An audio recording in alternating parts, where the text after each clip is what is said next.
Halo saudara, Kabupaten Penajam Pasar Utara adalah sebuah kabupaten yang terletak di Provinsi Kalimantan Timur dan mendapatkan predikat sebagai Serambi Nusantara sejak pemerintah pusat menetapkan ibu kota negara Indonesia yang baru, yaitu Nusantara, berada di kawasan Sepaku Penajam Pasar Utara, yang artinya bahwa sebagian wilayah dari Penajam Pasar Utara ini menjadi bagian dari IKN. Tak hanya itu, Penajam Pasar Utara juga memiliki peran yang sangat penting karena akan menjadi kawasan penyangga dan juga mitra dari ibu kota negara. Lantas seperti apa persiapan dan juga kesiapan dari Penajam Pasar Utara dalam menyambut IKN? Kita akan membahasnya selama 30 menit ke depan bersama saya Diana Dwika, hanya di Bincang Kita.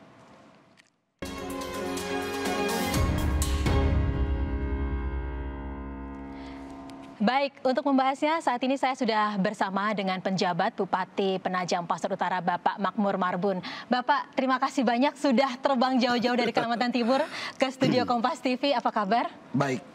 Ya, ini menarik sekali berbincang tentang PPU gitu ya, Penajam Pasar Utara. Kalau kita ingat beberapa tahun lalu, 2002 begitu ya, memekarkan diri menjadi sebuah kabupaten ke-13 di Kalimantan Timur. Kemudian tahun 2019 ternyata IKN salah satu wilayahnya yang ada di Penajam Pasar Utara begitu ya Pak ya. Pastinya disambut hangat oleh masyarakat setempat ya Pak ya. Ya, lantas apa sih Pak yang sebenarnya melatar belakangi sehingga Penajam Pasar Utara ini disebut sebagai serambinya Nusantara?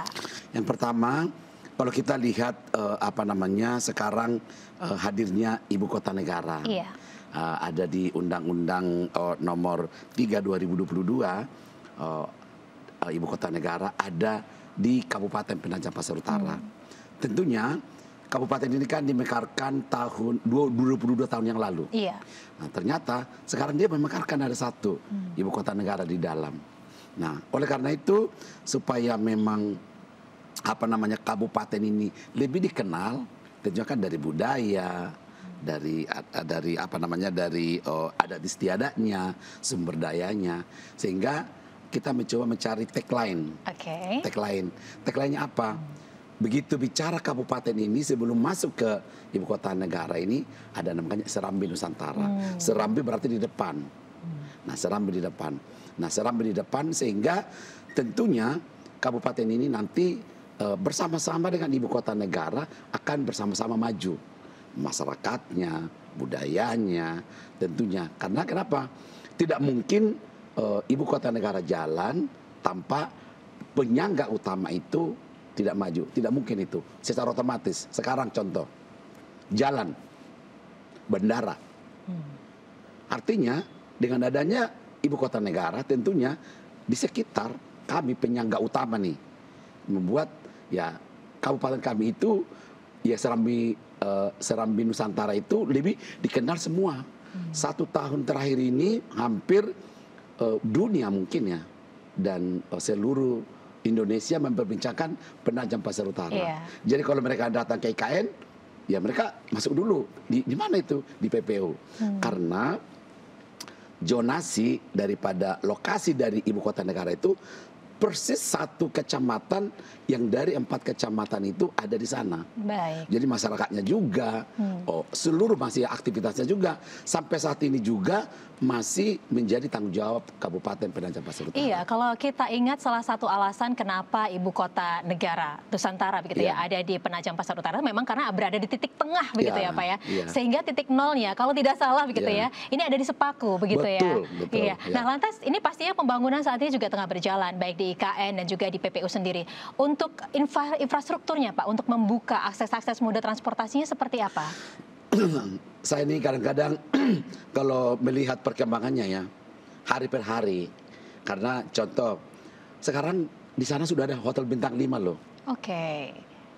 Nah, kalau kita lihat itu masifnya pembangunan yang di sana karena wujud dari perhatian pemerintah pusat, kebijakan yang akan menjadikan ini ibu kota negara berkembang cepat. Artinya secara dari aspek pembangunan infrastruktur luar biasa. Gedung-gedung yang sekarang yang sedang dibuat di sana hampir segedung kementerian, baru penyangga yang lain hunian, hotel, dan bahkan ada rumah sakit internasional yang dibuat, sekolah, baru pusat pelatihan olahraga. Semua sudah ada dan ada destinasi di dalam. Oke. Sumbu kebangsaan, contoh itu orang kalau datang ke sana sudah ada daya tarik. Jadi artinya masifnya pembangunan yang ada di sana itu tentunya di dalam lokasi. Belum lagi yang ada di penyangga di kami. Iya. Contoh, bandara dulu dikenal Bandara Nusantara. Dulu VIP, tapi Pak Presiden menyampaikan itu akan bandara nanti komersil. Itu berada di Kabupaten Penajam Pasar Utara, di luar zonasi yang ditetapkan. Ada di Kecamatan Penajam, salah satu kecamatan Penajam. Sekarang itu sudah bisa didarati. Ya mudah-mudahan Pak Presiden besok bisa mendarat di sana. Karena itu dipersiapkan memang. Di sana juga sudah ada jalan tol yang menghubungkan Balikpapan ke ibu kota negara dan ke Kabupaten Penajam Pasar Utara. Jadi pembangunannya sangat masif dan itu bekerja 24 jam. Artinya ya kalau nanti dampaknya ke ekonomi ya. Benar. Jadi memang kalau kita lihat ya pembangunannya memang tidak ada yang tidur malam hari pun karena memang masifnya pembangunan. Ya menarik karena jadi artinya bahwa titik nolnya ada di Sepaku, bandaranya ada di Penajam begitu ya Pak ya. Begitu sentral peran dari Penajam Pasar Utara ini. Nah lantas kalau untuk program-programnya, program kerja yang saat ini Bapak galakan gitu untuk membangun PPU supaya tidak tertinggal dari IKN sendiri seperti apa? Jadi pertama saya ingat betul apa yang disampaikan Pak Presiden dan Pak Mendagri kepada saya. Hadirnya ibu kota negara ini tentunya tidak boleh membuat masyarakat Kabupaten Penajam Pasar Utara ini hanya penonton. Benar. Nah tadi bicara dari aspek pembangunan, clear ya. Artinya jalan-jalan pun yang ada di kami itu pun secara otomatis kan yang jalan provinsi kan harus diperbaiki udah otomatis. Saya apa nih? Saya kan berarti saya kan harus melihat ada beberapa tugas-tugas saya. Yang pertama saya cek dulu dari aspek bagaimana ekonomi kerakyatan. UMKM itu saya sasar. Kenapa? Dengan UMKM itu tentunya kan bagaimana menyerap tenaga kerja banyak. Kan itu. Tenaga kerja banyak ada UMKM itu baru menciptakan lapangan kerja, ekonomi kerakyatan, kreativitas dengan itu membuat apa namanya mereka itu punya penghasilan. Jadi artinya dengan UMKM sekarang di sana, malah justru UMKM yang di sana itu sekarang menghidupi tenaga-tenaga kerja yang ada bekerja di sana. Contoh, di Bandara VIP, kan dibangun nih spot-spot. Jadi kan di sana itu ada sekitar 8.000 yang karyawan di sana bekerja. Saya bersama dengan satgas yang di sana, baik itu kementerian terkait PPK yang ada di sana, penanggung jawab kegiatan di sana. Saya minta UMKM saya masuk. Jadi kalau mereka mau makan, mereka mau minum, mereka masuk, dilatih oleh kita, masuk di situ. Gratis kita buat 330 di sana. Sampai di situ, di lokasi. Kedua, setelah saya di sana, sekarang mungkin menjadi dari Kompas TV juga sudah banyaklah melihat situ.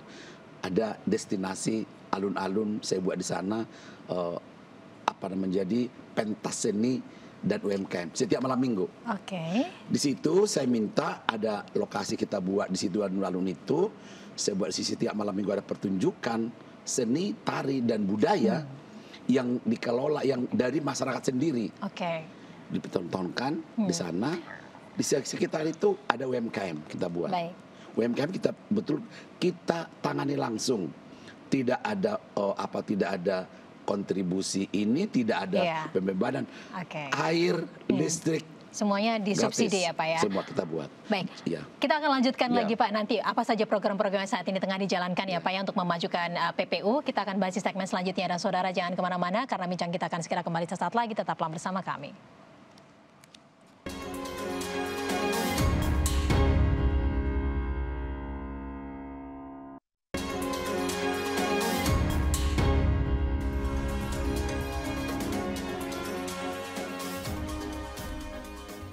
Anda kembali di bincang kita masih bersama dengan penjabat Bupati Penajam Pasar Utara, Bapak Makmur Marbun. Kita melanjutkan tadi di segmen 1 kita sudah bahas ada beberapa strategi ya Pak ya yang saat ini dilakukan untuk bisa memajukan PPU begitu ya. Salah satunya adalah UMKM sebagai menggerakkan roda ekonomi masyarakat dan juga ada pentas seni begitu. Ini artinya bahwa PPU sendiri tidak meninggalkan kearifan lokalnya. Apalagi Pak strategi yang saat ini dilakukan? Jadi setelah saya coba bagaimana menghadirkan pentas seni di sana, ternyata menjadi menjadi salah satu yang dilirik oleh PMK. Ternyata bisa memadukan budaya seni dengan UMKM, dua dipadukan. Sehingga kami 2 kali berturut-turut sebagai tuan rumah Festival Harmoni Budaya Nasional. Nasional ya Pak ya? Nasional. Wow. Baru kemarin, tahun yang lalu dengan tahun ini. Artinya dulu kekhawatiran yang dianggap hadirnya ibu kota negara di sini akan menggerus seluruh potensi budaya lokal. Malah justru kami sekarang budaya lokal itu kita naikkan menjadi ajang untuk pertunjukan. Itu bisa dilihat kehadirannya. Nah, sehingga setiap malam minggu itu masyarakat saya beri ruang untuk mementaskan apa sih potensi-potensi yang dimiliki. Sehingga kami kemarin juga dipilih juga mewakili sanggar tari kami ke Vietnam dengan Thailand. Wow, luar biasa sekali. Bisa. Luar biasa, ya. Itu. Nah, itu. Kedua, saya bangga juga dengan pemerintah pusat.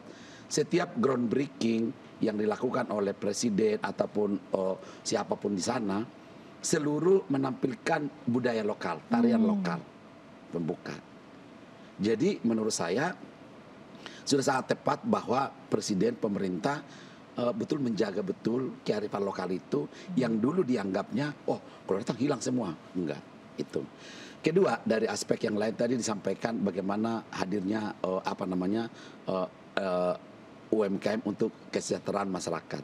Saya kemarin kan mendapat kategorikan menjadi kepala daerah yang punya kemampuan inovasi dalam kesejahteraan masyarakat. Benar. Dari UMKM, setelah kami hidupkan itu semua 600%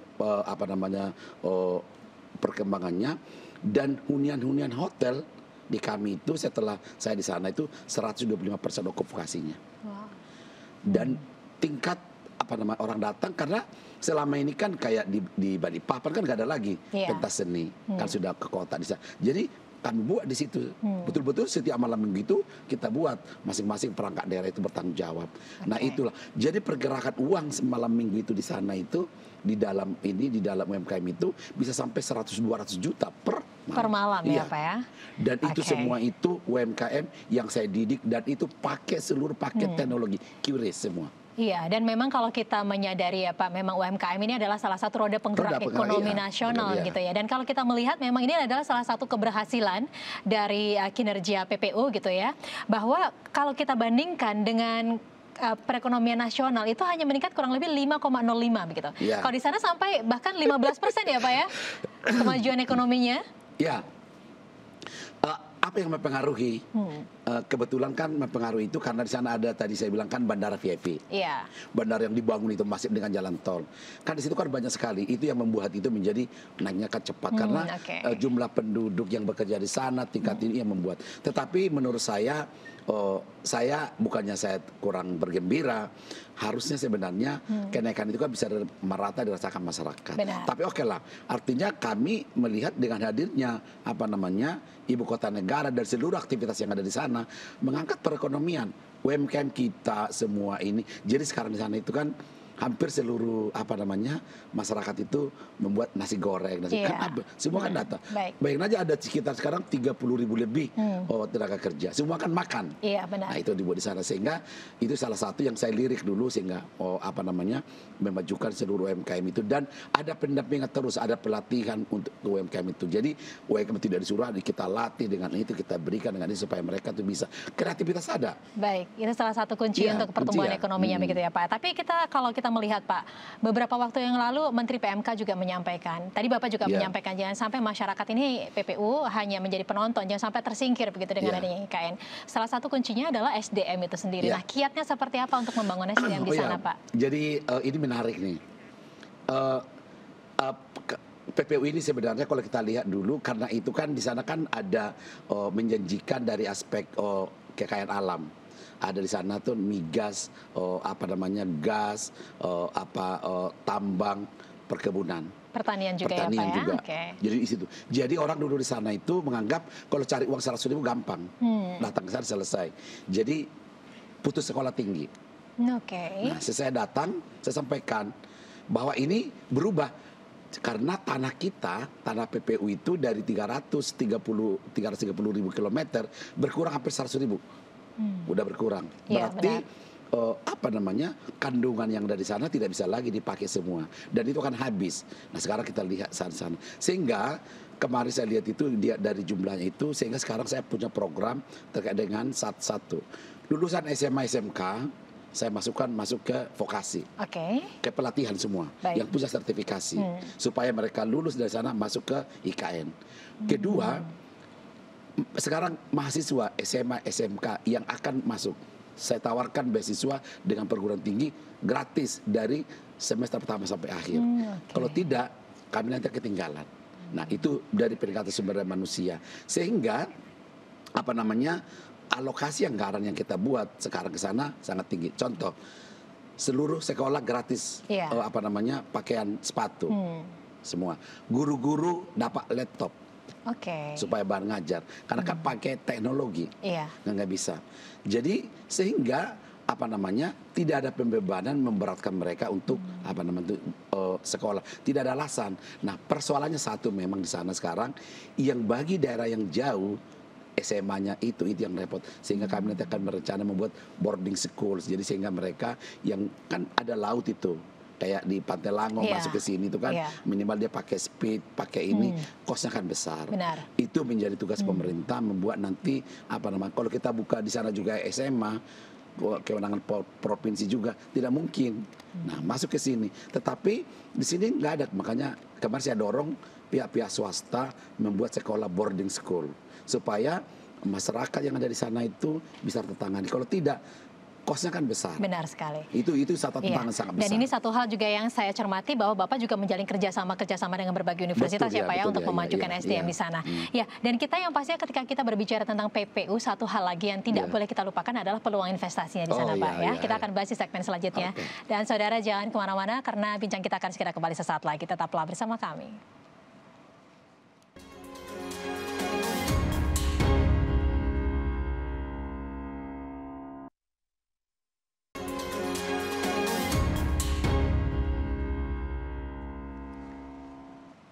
Anda kembali bersama kami di bincang kita, Benua Taka menyongsong Ibu Kota Nusantara, masih dengan Bapak Bupati di sini. Kita lanjutkan perbincangan tadi di Penajam Pasar Utara. Ini pastinya terbuka peluang investasi yang sangat besar, begitu ya Pak. Apa saja bisa dijelaskan Pak? Nah, kalau kita sekarang masuk ke Ibu Kota Negara, tentunya kan penyangga utama kan dari kita.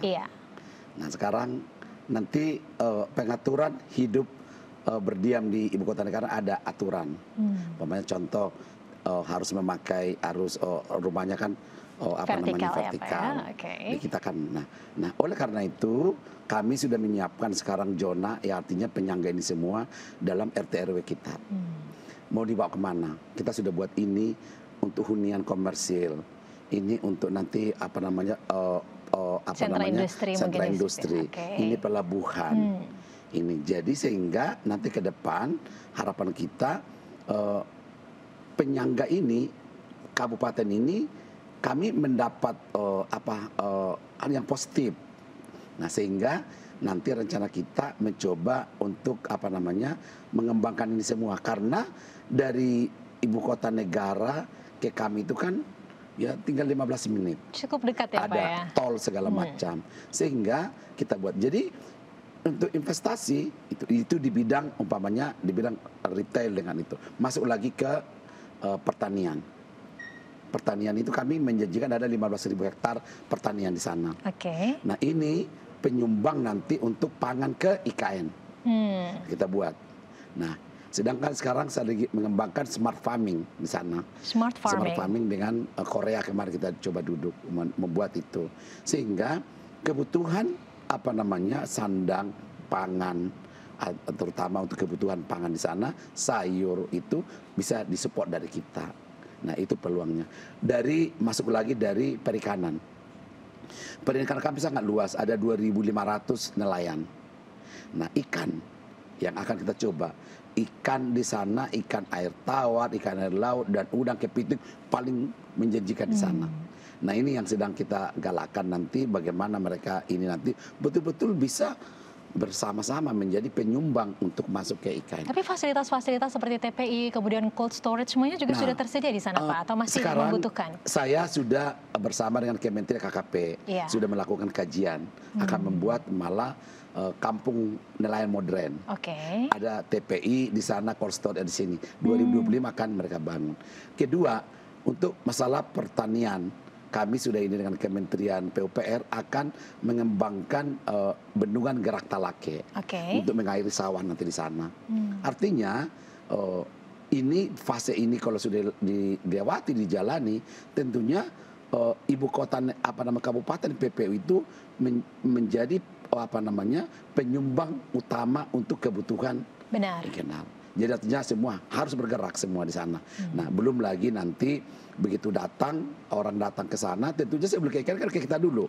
Makanya saya bilang restoran, harus dibuat hotel yang harus dilakukan di sana. Nah ini menjadi tugas rumah yang memang menurut saya sangat berat bagi siapapun nanti bupatinya.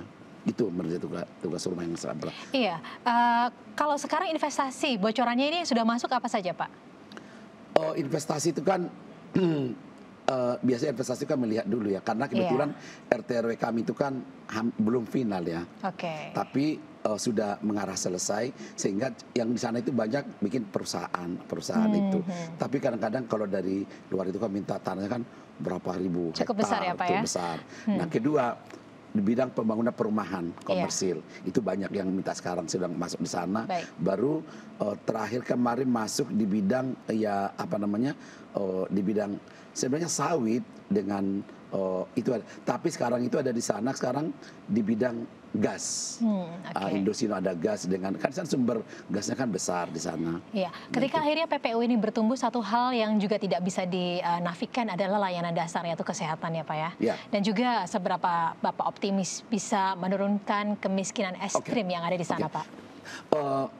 Saya dari mandatory spending masalah kesehatan hampir 24% dari 10%.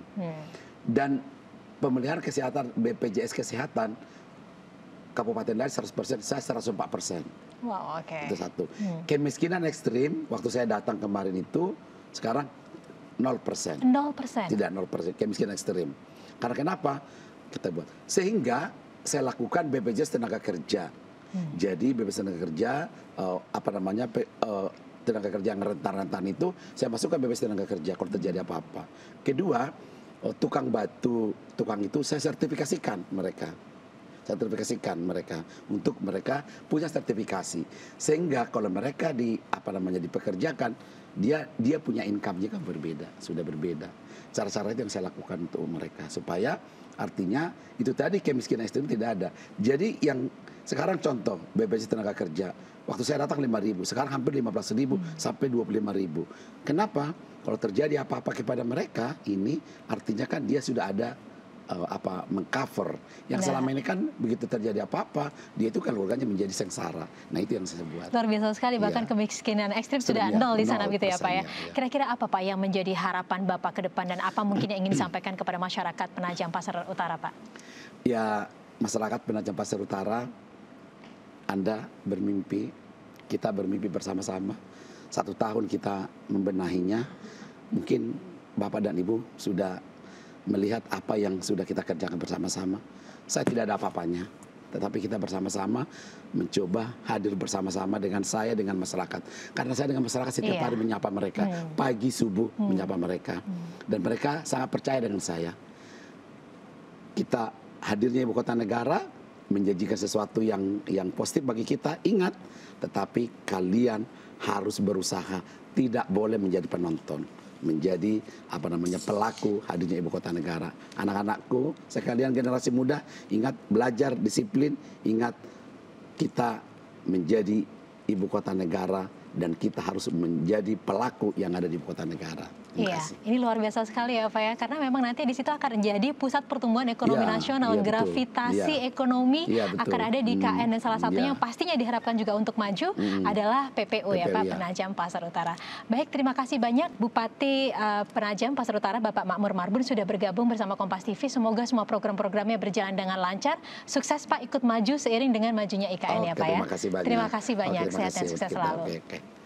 Dan saudara, demikian bincang kita pada kesempatan kali ini. Semoga informasi ini membawa manfaat untuk Anda. Saya Diana Dwika undur diri. Terima kasih atas kebersamaan Anda. Sampai jumpa.